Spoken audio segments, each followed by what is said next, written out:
Salut les quatrièmes. Alors aujourd'hui, on va faire la partie 3 du chapitre. On va établir les lois de l'intensité. Ces lois électriques sont universelles dans n'importe quel circuit que vous rencontrez. Ça se passe de la même façon. L'intensité se comporte différemment, qu'elle soit dans un circuit en série ou dans un circuit en dérivation. Donc pour déterminer ces lois, je vous propose de le faire expérimentalement. On va comparer, on va aller relever l'intensité dans un circuit en série et puis dans un circuit en dérivation. Donc à chaque fois vous avez deux lampes, là vous avez deux lampes montées en série et puis après on aura deux lampes montées en dérivation. On va commencer par un circuit en série. Et ce circuit en série, on va aller chercher trois mesures d'intensité. On va aller chercher la mesure en sortie du générateur, la mesure en sortie de la première lampe et la mesure de l'intensité en sortie de la troisième lampe. Hop.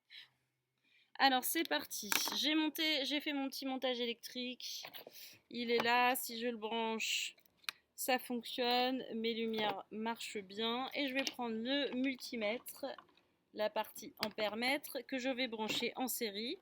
Alors d'abord à la sortie de mon générateur, donc le plus sur l'entrée de l'ampère-mètre et vers le moins la sortie com. C'est parti, alors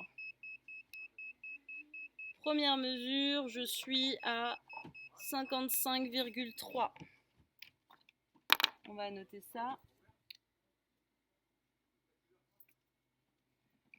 On continue. On va aller cette fois-ci aller chercher à mesurer l'intensité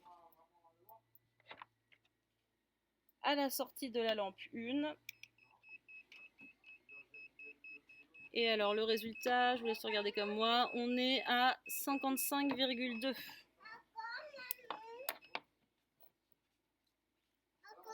Donc on va aller chercher l'intensité à la sortie de de la deuxième lampe. Alors, pareil, la borne qui vient du plus, je vais le mettre en 10 mA. Et la borne qui part le moins, je la mets à la borne com. Et donc, c'est parfait ces résultats. Et donc 55,10 mA pour la troisième lampe. Si on récapitule ce qui s'est passé, hop, et si on prend en compte l'imperfection de nos appareils de mesure ne sont jamais à 100% précis, on peut dire quand même que tout ça c'est égal. Ça veut dire, on appelle ça la loi d'unicité. La loi d'unicité de l'intensité dans un circuit électrique. Donc ça veut dire ici que l'intensité du générateur, à la sortie du générateur, est égale à l'intensité à la sortie de la lampe 1, est égale à l'intensité à la sortie de la lampe 2. C'est la loi de l'unicité. Et donc en dérivation, on va faire la même chose, on va aller voir, on va aller mesurer l'intensité à plusieurs endroits de notre circuit. On va mesurer l'intensité de la même façon à la sortie du générateur, à la sortie de la lampe 1 et à la sortie de la lampe 3, ce qui va nous faire 3 mesures. On a donc mon circuit qui fonctionne, hein, vous voyez mes petites ampoules qui brillent correctement. On va aller chercher l'intensité. Donc, celle qui vient du plus à la borne 10 mA, celle qui part vers le moins à la borne com. Si ça veut bien.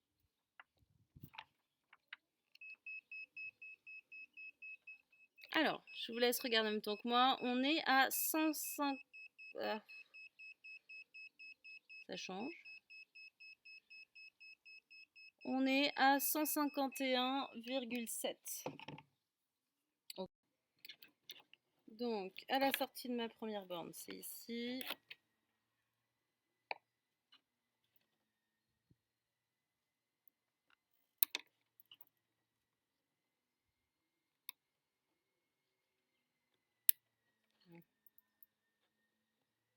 ça veut bien tenir, ça serait pas mal.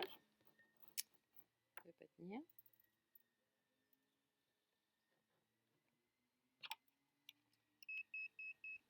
Alors, on va regarder ensemble. Ici, je suis à 76. Ah, ça change encore. 76,4. Ok. Alors, 76,4. Et ensuite, je vais aller chercher à la sortie de ma deuxième ampoule, ma deuxième lampe. Et de nouveau, je mesure l'intensité. Et on est à 80,2. Ah, le premier, on était à 151,7 milliampères. Le deuxième, 76,4 milliampères. Et la troisième mesure, on était à 80,2 milliampères.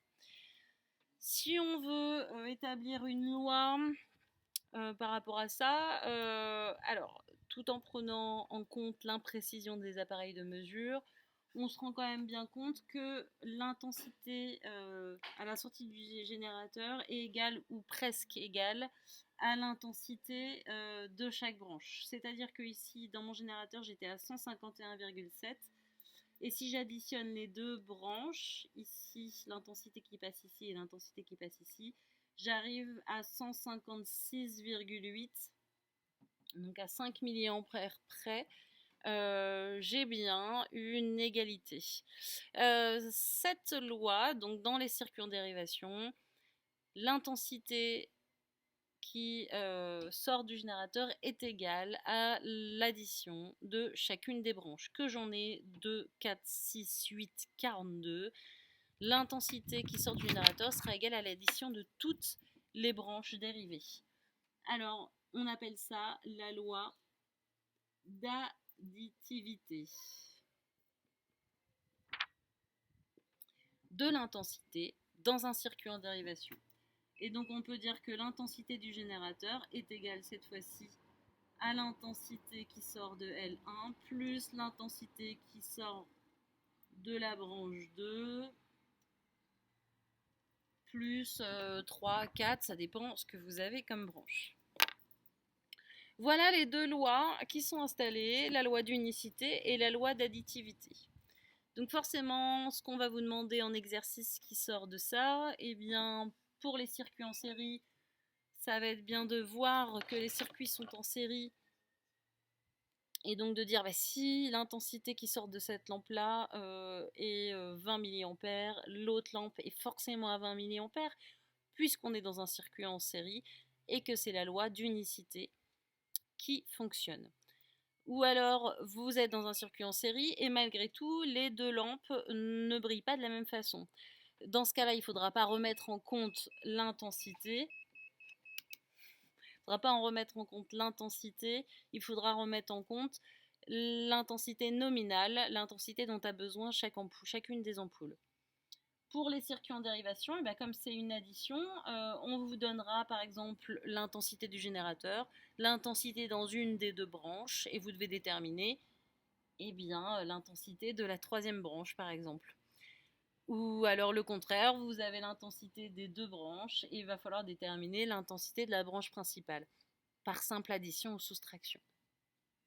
Et de le justifier en disant qu'on est dans un circuit en dérivation et que c'est la loi d'additivité de l'intensité qui fonctionne. Voilà.